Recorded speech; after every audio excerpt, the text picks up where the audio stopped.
تو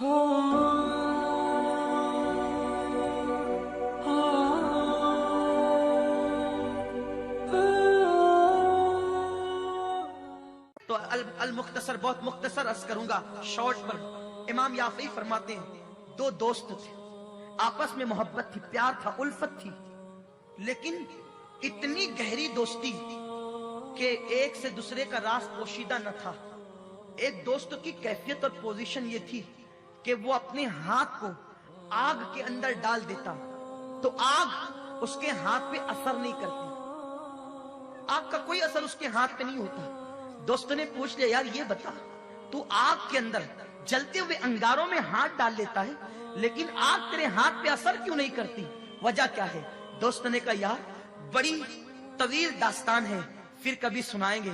اس نے کہا نہیں، یہ کیا دوستی ہے کہ دوست بھی بناتا ہے، راز بھی چھپاتا ہے۔ دوست وہ نہیں ہوتا جس سے راز چھپتے ہیں، دوست تو وہ ہوتا ہے جس کے سامنے کوئی راز ہی نہیں رہتا۔ بتانا بھائی کیا بات ہے؟ تو اس نے بتایا، دیکھ تجھے معلوم ہے کہ میں مالدار ہوں، میں پہلے بھی مالدار تھا، میرا باپ بھی مالدار تھا۔ ہوا یہ کہ میں نے جوانی کی دہلیز پہ قدم رکھا اور میں خوبصورت بھی، اللہ نے مجھے حسن بھی دیا، جوانی بھی، طاقت و قوت سب دی۔ تو پھر ہوا یوں کہ ایک رات ایک شب میں گرمی کے موسم میں اپنی ٹیرس پر، اپنے بالا خانے پر ٹہلنے کے لیے رات کو گیا تھا۔ تو میں نے کیا دیکھا کہ میرے سامنے والے گھر میں، اس کے ٹیرس پر، اس کے بالا خانے پر ایک خوبصورت لڑکی ٹہل رہی ہے۔ اس کا چہرہ چاند میں ایسا چمکتا نظر آیا کہ میں دل دے بیٹھا، اس سے پیار ہو گیا۔ میں نے اس کو کہا، اے لڑکی میں تیرے قدموں میں دولت کا انبار لگا دوں گا، بس میں جو چاہتا ہوں تو کر لے۔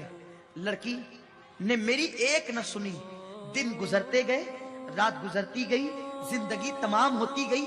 حالانکہ یہ ہوا کہ میں نے کوئی دن کسر نہ چھوڑی، کوئی رات کسر نہ چھوڑی، میں ملنے کی کوشش کرتا، دولت کی لالچ دیتا، مال کی لالچ دیتا، ہر چیز کی میں نے لالچ دی، لیکن وہ لڑکی ٹس سے مس نہ ہوئی، اس نے میری ایک نہ سنی، اس لیے کہ وہ بیٹی کی پرورش مصطفیٰ کریم صلی اللہ علیہ وسلم کی تعلیمات کے سائے میں ہوئی تھی۔ وہ پاکیزہ ماحول تھا اس کے گھر کا۔ یہ ہوا کہ چند دنوں کے بعد اس کی شادی ہو گئی کسی گھرانے میں۔